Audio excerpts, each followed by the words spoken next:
کیوں علی نے فدق واپس نہیں لیا؟ یہ سوال ہر تھوڑے دنوں بعد واٹس ایپ پہ گھوم رہا ہوتا ہے، تو سن لیجئے گا جواب آج اس کا۔ بھائی فدق، اگر آپ اتنے ہی کہتے ہیں فدق کا معاملہ اہم تھا تو علی کی جب خلافت آئی تھی، چوتھی خلافت، تو فدق لے لیتے واپس۔ علی نے فدق کو کیوں پھر اگنور کیا؟ خدا قسم یہ سوال نیا نہیں ہے، 3 مرتبہ ائمہ سے یہ سوال پوچھا گیا ہے، تینوں مرتبہ الگ الگ جواب دیا میرے مولانا، 3 مرتبہ سوال پوچھا گیا۔ ابو بصیر نے پوچھا صادق علیہ محمد سے، اللہم صلی علی محمد وآل محمد۔ ابو بصیر نے پوچھا کہ مولا امام صادق علیہ السلام سے کہ مولا یہ جو فدق تھا وہ آپ کے جد نے واپس کیوں نہیں لے لیا جب ان کی خلافت آئی تھی؟ ایسا خوبصورت جواب ہے میرے مولا کا۔ میرے مولا نے کہا اس لیے کہ جب علی ابن ابی طالب کی ظاہری خلافت آئی تو وہ جو ظالم تھا وہ بھی مر چکا تھا، وہ اپنا عذاب بھگت رہا تھا، جو مظلومہ تھی وہ دنیا سے جا چکی تھی، وہ اپنا اجر پا رہی تھی اللہ کے پاس سے۔ علی فدق کو واپس لے کر نہ ان کا اجر کم کرنا چاہتے تھے، نہ اس کا گناہ کم کرنا چاہتے تھے۔ اب یہ جواب ذہن میں رہ جائے گا؟ علی نے فدق کیوں واپس نہیں لیا؟ ظالم دنیا سے جا چکا تھا، عذاب بھگت رہا تھا، جو مظلومہ بیوی تھی وہ جا چکی تھی، وہ اپنی جزا پا رہی تھی۔ نہ علی ان کے ثواب میں کمی کرنا چاہتے تھے، نہ ان کے عذاب میں کمی کرنا چاہتے تھے۔ دوسری مرتبہ یہی سوال، یہ سوال ابو بصیر نے کیا تھا، دوسری مرتبہ یہ سوال ابن ابراہیم نے کیا چھٹے مابی سے۔ علی تو آپ جانتے ہیں نا کہ جب علی سے سوال کیا جاتا تھا تو ایک ہی تو سوال تھا، 70 الگ جواب دیتے تھے۔ مولا یہ وہ فدق واپس کیوں نہیں لے لیا تھا؟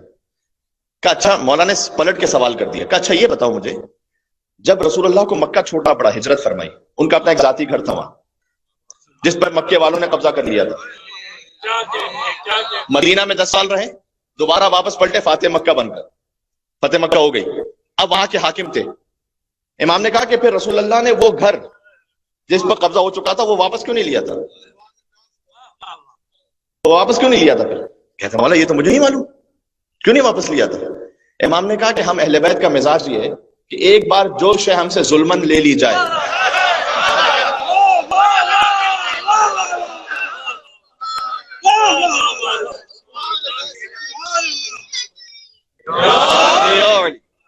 بات پہنچ رہی ہے، ایک بار جو شے ہم سے ظلمن لے لی جائے ہم اسے واپس نہیں لیتے، جو ظلمن لے لی گئی وہ لے لی گئی۔ یہی سوال 7ویں امام سے بھی کیا گیا کہ مولا یہ فدق واپس کیوں نہیں لے لیا تھا؟ تو میرے مولا نے کہا کہ دیکھو اللہ نے ہمیں ولی بنایا ہے تمام انسانوں کا، لہٰذا اگر کسی انسان پر، کوئی عام انسان پر ظلم ہوتا ہے نا تو ہم اس کے ولی بن کر مظلوم کو حق دلاتے ہیں۔ ہمارا ولی خود اللہ ہے، ہم اپنا حساب نہیں لیتے، وہ لے لے گا وہاں سے۔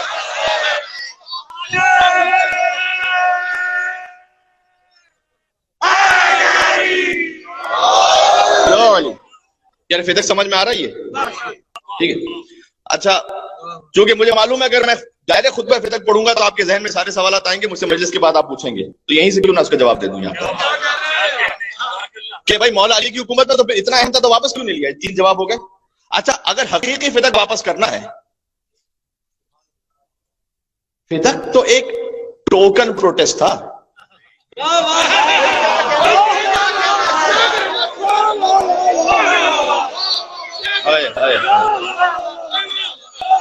لفظ ضائع نہیں کرنا ہے، ایک علامتی احتجاج تھا، علامتی احتجاج تھا نا، ورنہ سیدہ کونین جن کی خاطر دنیا نہیں خلق ہوئی، اگر سیدہ نہ ہوتی تو نہ محمد ہوتے نہ علی ہوتے۔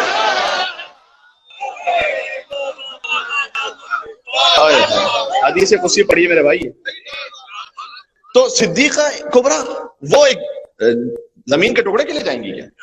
یہ تو ٹوکن احتجاج تھا تاکہ اس غاصب کے چہرے سے خلافت کی نقاب اتر جائے۔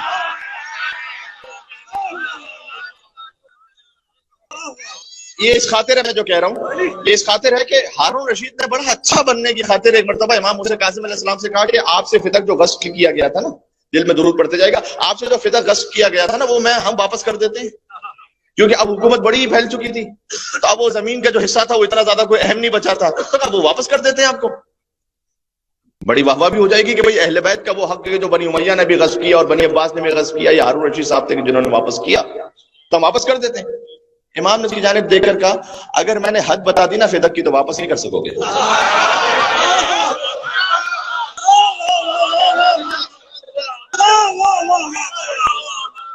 اچھا، I'm not making up a story. یہ امام نے واقع کہا یہ اسے کہ اگر میں نے حد بتائی نا تو دنیا واپس نہیں کرے گا. تو کہا کیسی بات کرتے ہیں آپ، میں واپس کر دوں گا، آپ حد تو بتائیے. امام نے کہا فدق کی ایک حد عدن ہے، دوسری سمرقند ہے، تیسری افریقہ ہے، چوتھی بحر خضر ہے.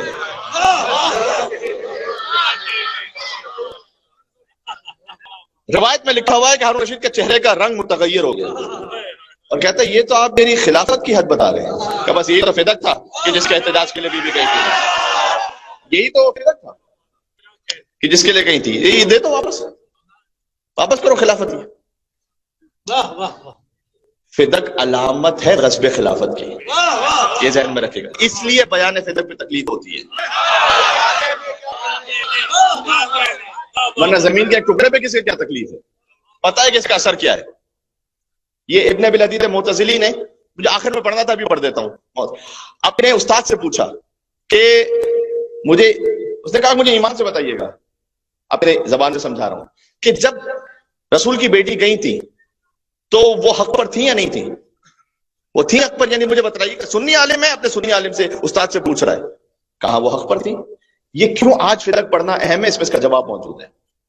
اور کہا وہ حق پر تھی، تو کپڑے دیا کیوں نہیں انہوں نے؟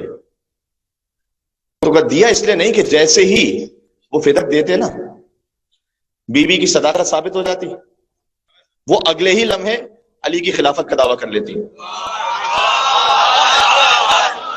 یہ بات معمولی نہیں ہے، یہ اس پر دار و مدار خلافت کا.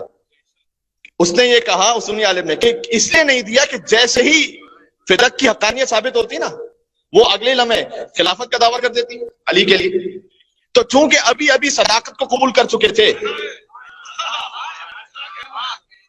تو جو خلافت کا دعویٰ تھا اسے جھٹلایا نہیں جا سکتا تھا. پھر اب تک کا اہم ترین جملہ کہنے لگا ہوں، کیا کہنا بی بی آپ کے قدموں کی خاک پر ہماری نسلیں قربان ہو جائیں، حکمت فاطمی پر ہماری نسلیں قربان ہو جائیں. بی بی آپ نے اس شخص کو دو راہے پر آ کے کھڑا کر دیا، یا مجھے سچا کہو اور حکومت چھوڑو، یا مجھے جھوٹا کہو اور جنت چھوڑو.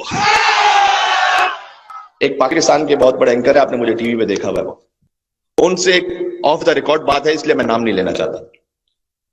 بات ہو رہی تھی تو سیدہ کا حق یہ تھا یا نہیں تھا؟ انہوں نے کہا دیکھیں یار میں ایک بات کہوں گا تو پھر آپ ناراض نہ ہو جائیے گا، حق تھا تو صحیح، لیکن جب انہیں پتا تھا کہ وہ نہیں دیں گے نا تو مانگنا ہی نہیں چاہیے تھا.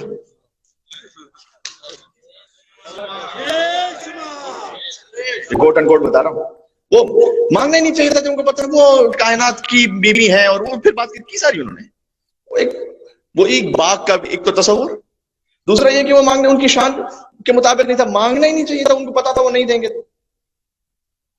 تو میں نے ایک اور صاحب سے کہا کہ اگر بیوی نے نہ مانگا ہوتا نا تو آج میرے سامنے کہہ رہے تھے ایک دفعہ کہہ کے تو دیکھتی